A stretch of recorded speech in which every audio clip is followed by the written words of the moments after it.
Joining me today is Joe from the band Joetown. How are you, sir? I'm doing good. How are you? I'm doing awesome. Glad to have you on here. And we had Opus on a few weeks ago, and he said, "Hey, can you help me out with some of these bands that I'm working with?" I said, "Sure, why not?" Cool, So cool, cool. Yeah, I've known Opus for forever, for a long time. We've helped each other out over the years, going way back. So it's cool. We good thing people helping people. yeah, absolutely. So obviously, You're no stranger to doing any covers in the past. You've covered GNR, you've covered Motley Crue. But have you ever covered something as sacrilegious to some people as, "The Long Way to the Top If You Wanna Rock and Roll" by AC/DC? This is probably the mountain as far as like touching a cover. I mean, ACDC is like that's a tough that's a tough one. Right. Um, I You know, to the point that like we've been doing the song live ever since Kerry Glarney, the guy who plays the bagpipes, he's my other guitar player, Mhm. ever since he joined the band. Okay. So, I mean, it took a good 16, 18 years to like go finally, hey, we got to record this. Right. So, yeah, I don't take that stuff lightly at all. Mhm. 'Cause when I see someone do a cover and it's something like one of the crown jewels, like, it's a different standard, you know? I mean, it's Yeah. one thing you kinda do some put your own stamp remake on something or reinterpret something, but, like, Mhm. there's no really reinterpreting AC/DC. Right. You either get the spirit of it and, like, hit it right, or it's a fail. Like, Right. I don't think there's any, like, gray area. We had a big head start because of the bagpipes, but, I mean, um, I don't know, I've just been a huge fan my whole life. It, like, kinda goes back to, like, wanting to play guitar and, Mhm. like, do things in the first place, so Right. it was treated with great reverence, especially being, like, a Bon era tune and something Mhm. from so early, so yeah, it's big, I get it. Was there any hesitation on your behalf because of that? Um, there was no hesitation except for, I mean, I we cut the track. I was fully prepared to scrap it and not release it or not do it or redo it however many times, whatever. I Mhm. I would have like I would have like thrown the files in a folder and forgot about it if I didn't think it came out. Right. I mean, we've been playing it for so long, I wasn't really worried about that, but at the same time, you don't know what it's really gonna be until you kinda hit playback and it's like, are we for real? Are we in the zone or not? Right. And I was happy with it, so we did it, but I would have trashed it in a second if I didn't think it was up to snuff. And sometimes that's hard, when you record your own stuff or you're doing a cover or whatever, sometimes you don't look at it through the proper lenses or ears to actually say, "Yeah, this isn't good enough." So it's to me, it's a really ballsy move to take something like that and actually do it well. No, Because like you're thank saying, thank you. yeah, a lot of people will try stuff like this or any cover in general, and you think, well, I think you hit the nail on the head. There's two schools. You either put your spin on it or you play it note for note. And it's hard for something like this to stray any in any direction because you're gonna have you have such a loyal fan base that loves that stuff That'll shred you. that'll shred you. Yeah. So And you know what? I think my approach was good on this because, like, on the other side, that would have been me. I would have been like, "Oh, f those guys, they suck. What are they doing playing that song? right, right, Go home." right. But you know what? I mean, we didn't note for note style do it. There's a little bit of stray. Right. I didn't stick exactly to the guitar solos, and the bagpipe has like more of a like featured solo type thing. So Mhm. we stretched a little bit, but like on something like this, a band like that, and especially Bon Scott, like, Mhm. more than any other thing, like, it's the spirit of it, and if Right. you kinda capture the spirit of it, it gives you license on the other things. If you Mhm. don't, like, quote, unquote, "get it," Right. like, more in the spirit, like, not the notes hitting, like, not that stuff, but, like, get what it's really about, which Mhm. is, it's a pretty rough and tumble take on what it's all about to, like, try to be a band and, like, Right. really get into the heart of that and, like, doing it justice because, we've taken our knocks and get it as well. That to me what it was about, like, the vocal and, like, what it's really about, and, like, so people can, like, listen to it and, like, relate to it the same way as the original. Otherwise, like, I love AC/DC, do an AC/DC cover, of course, I just, like, they whittle in and out of my top 2 all the time.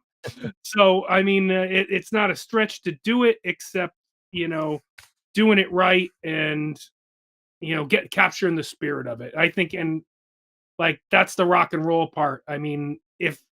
If I were to approach it, like, clinically, Mhm. I think I'd lose all of what that is, playing the song for 15 years, like, walk up to the mic and it's natural. If it was I guess if it was too, like, planned and clinical, it probably wouldn't have had it. Right.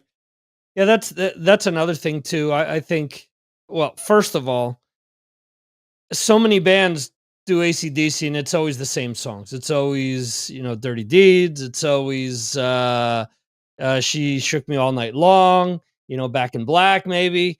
And it's cool. Yes, it's a very well-known song of theirs, but it's not the same old. And like you're saying, a lot of people's takes, especially when you get into hard rock or metal, the first thing they do is the distortion is turned way up, which doesn't really fit the songs, or it's the opposite where it's just way too over processed guitars and it just sounds very bland. So you guys sort of found like a sweet spot there. I did not wanna make a metal version of it.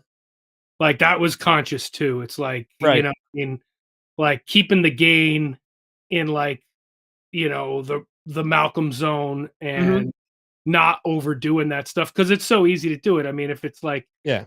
if it was, if it was like a shred tone, it it'd ruin it, I guess. Right. Yeah. You guys did something else that I've always thought was cool, going back to seeing other bands do similar, and that's you guys did this video on a flatbed truck. And I can always remember seeing the Stones doing that in the mid 80s. I remember Dokken had a video like that as well. And I always thought it was so cool. I'm like, holy shit, they're playing, they're going on the back of a truck and all these people are following them or seeing the music. I thought it was just so cool. So, how'd that come about?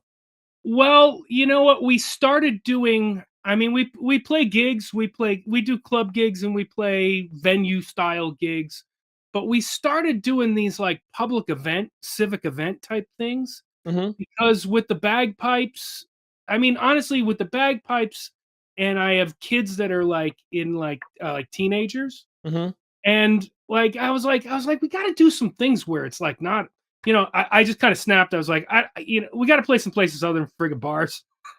It's like, there's people who like music that, like, aren't 21 and hang out in bars. There's lots of them, Yeah. actually. So I was like, "We gotta do some things." So with the bagpipes and everything, we started doing, like, St. Patrick's Day parade stuff Hmm. and started doing, like, town events and various parades and things like that. And we decided to, like, line up the truck thing for the St. Patrick's Day parades, and it just kind of came together. And that was part of the reason for doing the tune, Hmm. was like we were already doing all that stuff, and I'm like, well, that's kind of like the original video they did. I go, we should do the tune and just kind of do the same thing, like, not try to copy their video exact, but Right. it's going to be that because it's a band on a truck rolling through town, regardless of what we do. Hmm. So let's just do it and, like, kind of unapologetically just go for it. And why not? If we, like I was saying before, if we get the spirit of the whole thing, people will get it and it won't be cheesy. Right. And then, I mean, it's been the closing tune for us for so long. It's like, why not have it at least documented and out there? And if someone wants to know, I say, what are these guys like live? You take a look at that. It's like, well, okay, that's pretty rock and roll. I get what I might see if I went and saw them somewhere. That's cool.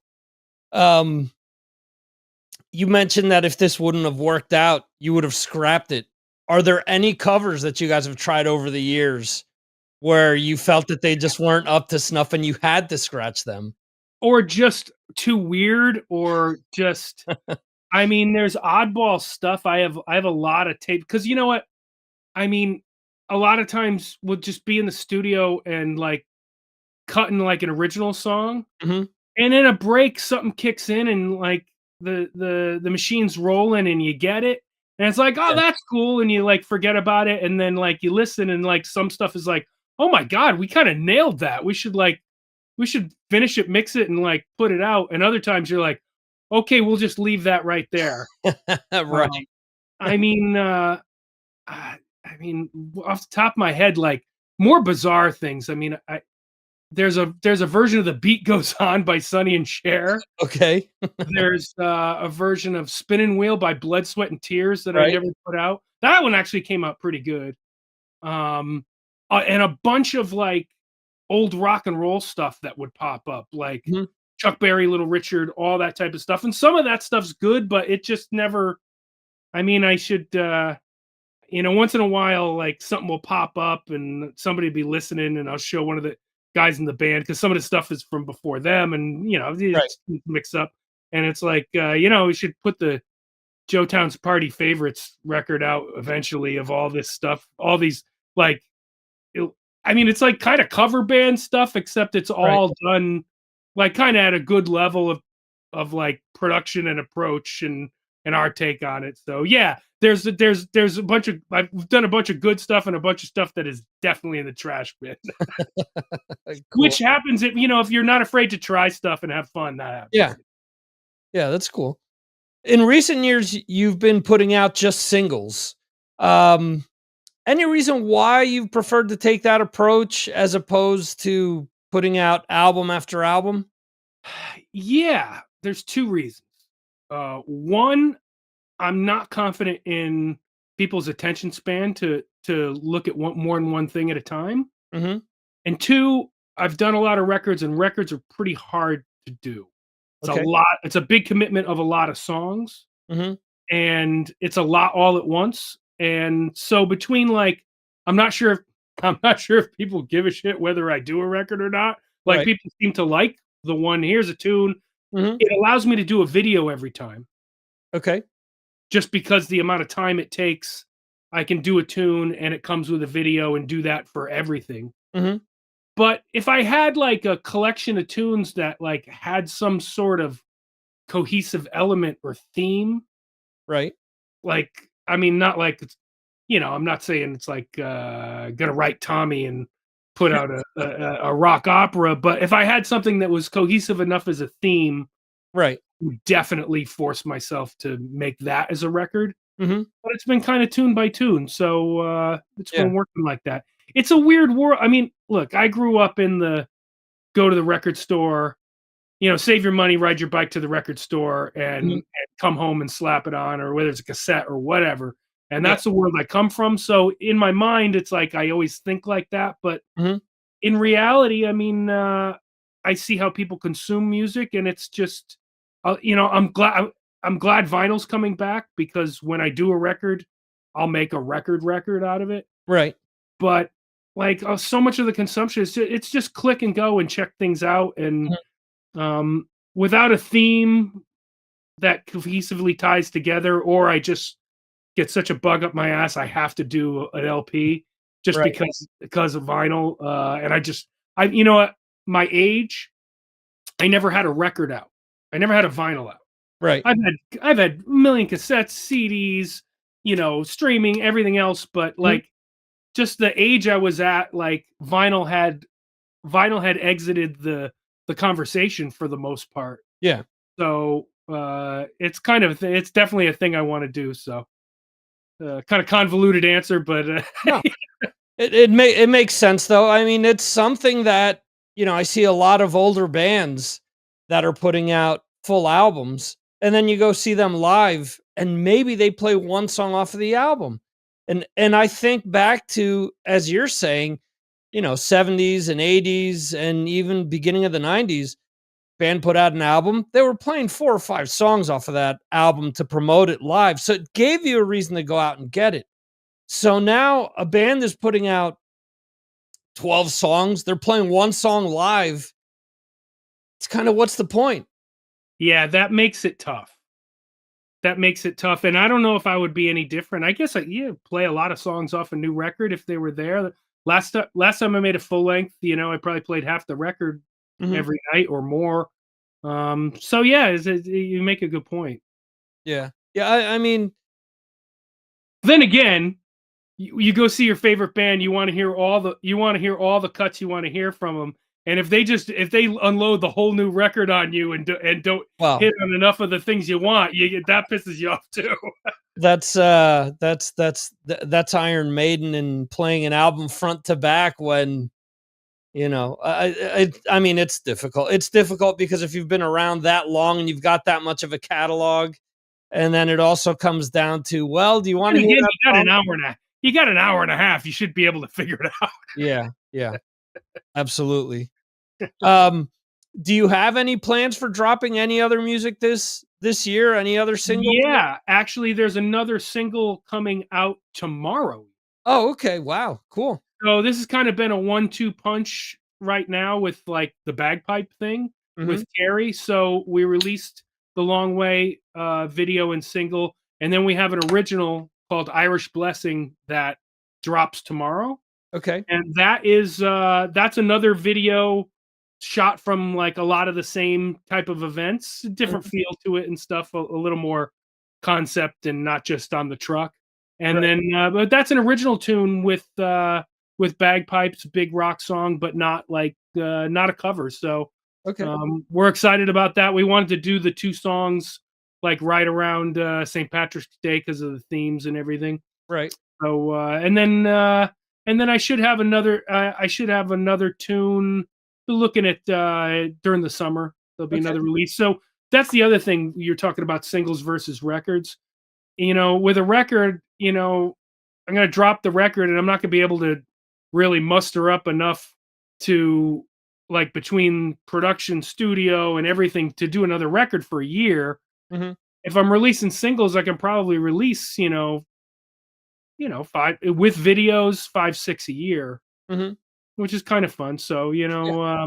it's kind of what I'm doing for now, and unless I, record a bunch of songs real fast and it becomes a record. Okay. Well, you could always also do like they did back in the '60s, just collect all the singles that, didn't make an album and just put them together on And an then just album. put them together. Yeah, that's what Opus mentioned that too. He's like, well, once there's 10, you might as well put the whole thing out. I was like, yeah, Right. I never thought of it that way. Yeah. I never think of making the record after it's been out, but that Right. is So you've been around since the mid '90s in the, New England music scene. Um, is there any band that you saw, because, I mean, we've seen big, huge bands come out of that area. Is there any band that you thought was gonna be big that never ended up making it? hmm. Yeah, I mean, I guess big is a relative thing, but Right, as right. far as doing something, I mean, I was producing a lot of bands late 90s, Okay. early 2000s and stuff. So there, I believed in a lot of that stuff and thought it should have done more or done something. I mean, Opus's old band, Gargantua Soul, was really good. Right. They were a cool thing. I produced their first record. Um, and then there's the bands that don't really do anything, nothing amounts to it, but like there's like a song or two that's just epic and great. There was this Mhm. band in New Haven, Illface, who had it was like we I thought they had a new genre of subgenre of gutter metal. Okay. And uh and they had a couple of tunes that was just brutal, like you listen to it and it's like gives you that feeling like Motorhead gives you. Right. Mhm. So, it's kinda cool like that. So there was a few bands, but, then you listen back and it's tough. Even I listen to my own stuff from way back and I'm like, "Yeah, something coulda happened, but, I could see somebody passing on some of this too." Right. So, time does a lot to it. Yeah. But, it's there's e there's bands everywhere in every region that Mhm. are friggin' awesome and stand toe to toe with everything that's out there, Mhm. and for whatever reason, it doesn't happen, Yeah. it's, there's something cool about kinda what's happened with the internet where a lot of that stuff seems to be getting sorta rediscovered where, like, maybe there's a local little regional element to something that never really got out of that bubble Mhm. and now people look back or there's a reunion show and people go, "Whoa, that was like, wow, that was really something." And I think that's kind of happening, and it's kind of cool for bands that they can break out of the bubble where normally, years ago you couldn't. Mhm. Right. I mean, you could get in a van and hope it works out good, but it's kind of hard to get out of your area, and it wasn't as. I mean, there's a blessing and a curse to everything everywhere, but um, it's kind of it is kind of cool that I see stuff being rediscovered and uh, things that were regional become bigger than that. It's pretty cool. Yeah. And what do you think makes that region specifically special when it comes to this kind of music? I mean, I've traveled a lot, so every region puts its little stamp on things, Right. and in this area, um, I think it always reflects like the kind of people in the area, Mhm. uh, just the general, uh, just the social culture of what's going on, and it's the Northeast. People get shit done. There's not a lot of people's not sitting around. It's hustle, hustle, hustle kind of area of Yeah. the world. People are go-getters here. And like I think a lot of it when I listen to music from this area, whether it's heavy stuff or anything, there's just kind of there's a go-getter vibe to it, Mhm. and there's an urgency. There seems like there's always an urgency in the music. Right. It's not really laid back. And I think that's like you can see that in the style of music in this region where, you go down south or out west, you're not going to get you're going to have some of that, but it's going to sound different and there's not going to be that just go-getter sense of urgency that happens in the Northeast. I mean, this part of the country, this part of the world has I think like the hardest working people on earth. So, Right. I think that comes across. Yeah, absolutely. I'm originally from New Jersey, so I can Yeah, I can attest to that. it's the whole Northeast. It's just Yeah, got yeah, yeah. that thing. People are not sitting on their hands. Yeah. Um so you're saying that all right, so the single drops tomorrow. There's a single hopefully coming out this summer. As far as shows that you guys are going to be playing, what do you have lined up? This Friday, I got a show. This is a hometown show right in Wallingford, Connecticut, where I'm from. So it's on St. Patrick's Day. So it's just kind of it's a release party, St. Patrick's Day type vibe. We're playing. It's Cherry Street Station. It's been there forever. It's our buds. So we're doing that Friday, and Okay. then I don't have anything booked. I've been looking at a bunch of the different like public type things. A lot of fairs and everything that are like midsummer into the fall. That's when a lot of actually late summer into the fall is when a lot of those happen. Mhm. And other than that, we're kind of bouncing around and just I mean, it's funny, you talk about the region and like the localized aspect of stuff. It's in reality, like our a lot of our best gigs, we can draw some people, but it's like a tribute band world at the club level Mhm. we live at. Like, because, at the Enorma Dome, we'd be fine. Right. But at this yeah, but at this level, we tend to do our best, like opening up for a tribute that really does well. And Mhm. I guess it's maybe a reverse of what it was once upon a time, but Right. like a really good original band that like stomps the place to the ground, opening up for a bunch of people making believe they're whoever seems to work. Right. But it's all which ones we do. Like I mean, when we open up for like a Sabbath or Metallica tribute or a Zepp tribute or something, well, and some are amazing. I mean, I'm amazed at the detail some of these guys go Right. to like, recreate things exact. But I mean, in our own little way, we'll just like we approach it. It's like we approach it like, oh well, we got to kill it because we're opening up for Led Zeppelin. Well, that's a good way of looking at it. I mean, I've played in a tribute band over the last few years, and it's funny because I get a lot of backlash from certain musicians, and I say I'm just having fun on stage. Dude, it's a You know? gig. It's a gig, right? Yeah, You go yeah, play yeah, you go play the gig. yeah. Yeah, I mean, and it's like, you know what, people respond to it. What I think is interesting is that people have have responded to the tribute thing and really kinda abandoned the cover thing where there's a band that plays kind of an array of songs and Right. maybe, like, really good, but they mix it up, Hmm. and it's like, I don't know, maybe it's like there's, like, a certain focus, like, you don't have to think about what people are gonna do, like, you know what you're getting, Yeah. you know? Yeah, So and I think another thing that you touched upon before is playing shows where a bigger crowd can come in. A younger audience can come in and check out stuff. You think about ticket prices nowadays, and for a lot of these tribute bands, if you want to see a Metallica or you want to see one of these other bands, it's not cheap. yeah, And it's crazy.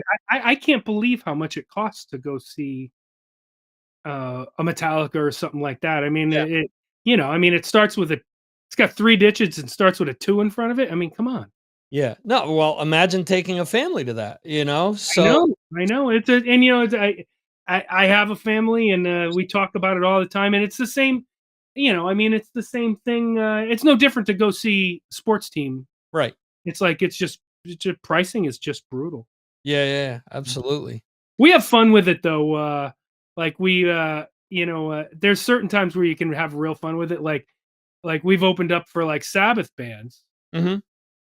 and then we'll play a Sabbath tune, but from one of the other eras on them. So Right, they're an Ozzy era, Sabbath band, and we'll play Trashed off of Born Again. right. So you can have some fun, I guess. Yeah, And yeah, the audience is like, "What the hell's going on?" right. Oh, it's fun. We have fun with it, and I have so many buds that are in so many of the bands. It's cool. Yeah, awesome. Where should people go to, keep up with Joetown? The best place to go for like new music and stuff is just to go to joetown.com, Okay, and whatever the newest thing, the video will be up like right on the front page. okay, And there's links on that to our merch store and Facebook and everything else. I would say for gigs, Facebook's the best place to go. okay. Um, but all the links are right at the top of the website. So it's joetown.com. If you go there, you can pretty much get to everything pretty quick. Awesome. Well, I do wanna thank you for your time tonight, and, Absolutely. yeah, I hope you guys have a great show this Friday, and can't wait to listen to the new song as well. Anything else you wanna say before we wrap things up? No, just thank you for having me on. And I'm glad the cover of Long Way to the Top, um, got me on here and stuff. I'm really proud of that, and it's it's cool that people are responding to it in a positive way. Like you started the interview, I was not, I hope for the best, not 100% Alright. sure, but everybody's been cool with it. So Yeah, that's awesome. Well, anytime you wanna come back to, talk about anything else, you're more than welcome to do so. absolutely, thank you. Alright, Joe. Alright. Take it easy. All right, Thank you take for your care. time. Bye bye, Alright. man. See ya.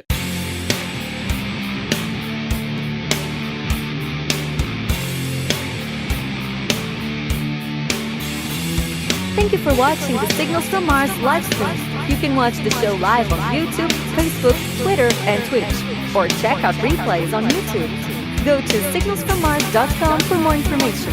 This concludes our show.